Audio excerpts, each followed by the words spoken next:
London is a long way from Haiti, but it's a journey Mary Murak had to make for this extraordinary reunion between her baby, who many thought had been orphaned, and the mother, who had believed her child was dead. But she's overwhelmed by conflicting emotions.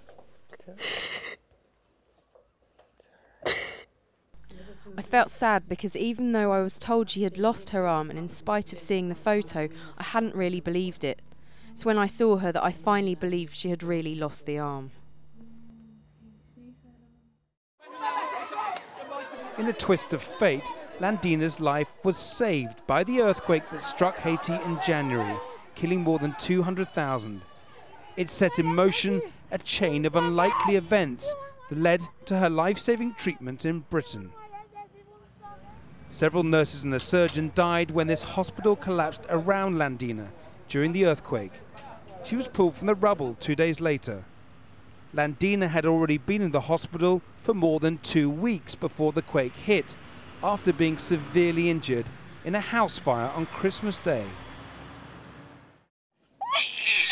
But the earthquake brought her into the care of British surgeon David Knott at this field hospital in Port-au-Prince. He believed she would be dead within days, without urgent help. It's actually getting a little bit worse, so that's the reason why we need to have the baby transferred to a specialist unit. The critical operation she needed on her badly burnt skull could not be done in Haiti. We've been very lucky so far, and even in the last second now, we've only got probably 10 minutes to take off. We've just made it, so good for her. At the time, no one knew where her family were, or even if they were alive. At Great Ormond Street Hospital in London, Landina was handed over to the care of Facing the World. Welcome. Thank you. A charity paying for her medical evacuation and treatment. Its chief executive, Sarah Driver-Jowett, became the baby's temporary legal guardian. The charity felt obliged to try to locate Landina's family, but after many weeks was struggling to make progress. With Landina's treatment a success, I decided to go back to Haiti to assist the search for her family. So all the records of people who come in are here. Little did I know what I was getting myself into. The first challenge was separating fact from fiction. After all the publicity surrounding Landina, many Haitians appeared to think there might be something to be gained by claiming her as family. This man shared Landina's family name, Seignon, and suggested he might be Landina's uncle. His claims turned out to be baseless. Over a 3-month period of false trails and exasperating dead ends, no one had given me any real clues as to where the family might live. I even went on local radio to make an appeal for it. It wasn't possible to find the family at the time. So we're trying to find the family to see if there's a family for her to come back to in Haiti. Finally, I was guided to one of the worst slums in Port-au-Prince. Bonsoir. Good morning. Bonsoir. Hi. Inigo. Mary Murak. Nice to meet you. Mary Murak Seignon produced a medical record from La Trinity Hospital bearing Landina's name. Document of Landina Seignon. I produced a photograph. Is that Landina? Yes, she said, that is my daughter. Oh. Landina's story had been buried under the chaos and trauma of the earthquake. What would she like to happen now? I'd like to go over and take care of my baby. But I still wanted to know how Landina was injured and then separated from her mother. Mary Murak lives in this slum with her 3 other young children from different fathers. It's a precarious hand-to-mouth existence, and she struggles to feed her kids. At night, the slum rarely has electricity, with candles the only source of light. A fallen candle apparently started the fire. I discovered that her children were alone in the house. Landina's injuries were severe, said the doctor who first treated her. Not every part of the body had the same degree burn, you know. But for the scalp, I remember I was about 30 degrees because there was carbonization. What do you mean by carbonization? That means everything is burned out, it's become dark, you know. So you have all tissues are a little burned, you know. It really hurts me that she's missing an arm, but it's not a problem as long as she's safe. So why did she leave Landina on her own in this hospital 2 weeks before the earthquake? She says that the day after the fire here at the Trinity Hospital, her mother wrongly informed her that Landina was in fact dead. Her mother says there was a mix-up. Didn't she say we should at least bury the child? There was no question about burying the body. My mother told me we are too poor and can't afford it, so I agreed with her to let the hospital dispose of the body. Hey, look who that is. Yeah, look, there's your mummy. There's your mummy. There's your mummy. It was time for Mary Murak to see her daughter again. Well, at least over the internet. Landina is with her carer, Najma, and the charity director, Sarah Driver-Jowett. I want to thank you for helping Landina and me. She's a very loved baby. While pleased to see her daughter, the extent of Landina's injuries are clearly hard to take in. It's a painful reminder of the accident. So she's got this burn. Can you see it?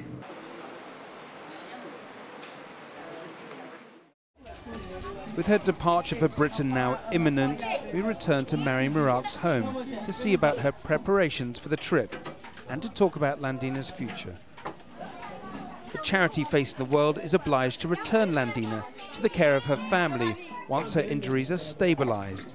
But this is an unforgiving environment where sewage openly flows in the alleys outside her house. It's a world away from Landina's life now in Britain, where she receives round-the-clock care and attention.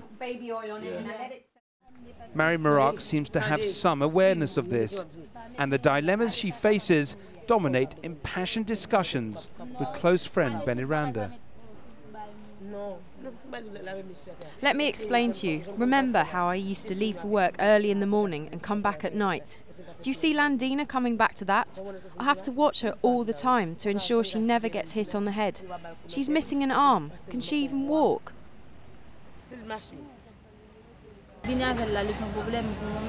Bringing Landina back here is a big problem.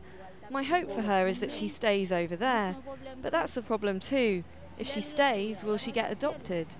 And if that happens, will Mary Murak still be her mother and be able to see her? Part of the problem is that Mary Murak has no regular income, having lost her factory job last year, and prospects for work are not good. Now the charity has discovered that money set aside to provide for her other children while she goes to see Landina in Britain has already been spent. The money, she says, went on her kids. Such issues have become a point of tension with the charity. In turn, the charity is already struggling to raise funds to cover Landina's future medical costs and care, and it's concerned that they cannot provide a lifetime of social support too. It all comes to a head in Mary Murak's last conference call with her Uncle Franza and the charity just before her departure. She's talked too much. Translate as much of that as you can. I run a medical charity. I cannot support every family of everybody who applies. But what the family needs to get out of their heads is the concept that facing the world is not their breadbasket for the rest of their life. Franza feels there have been some unfortunate misunderstandings. Sarah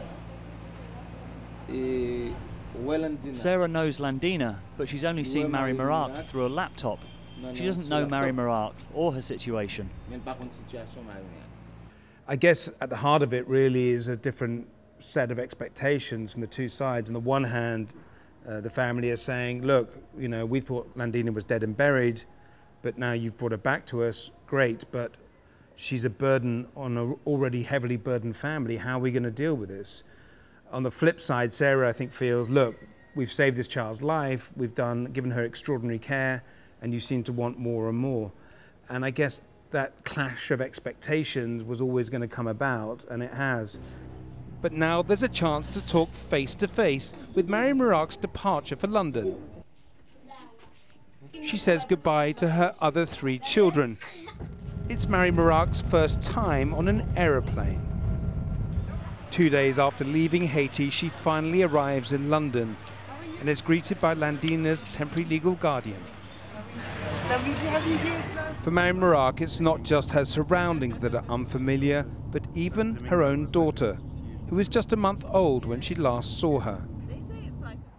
It's a moment to savour the celebration of a young life saved when so many in Haiti died. Landina has now spent most of her life in Britain and has formed bonds with others who care deeply about her future. Well, I'll show Mum all of Landina's stupid noises and what they mean and how she's used to us reacting to them. It's about learning Landina. Learning Landina is one thing, but it's uncertainty about their baby's future that will occupy much of her time here, while she tries to reconnect with the baby she never imagined seeing again. What will happen next? These are major discussions for Charity and Mother. Will Landina return to the family in Haiti? And should she? Answers to these questions go to the heart of how we help the most vulnerable in disaster zones, where so many are struggling to survive. More immediately, it's the fate of tiny Landina that must be decided.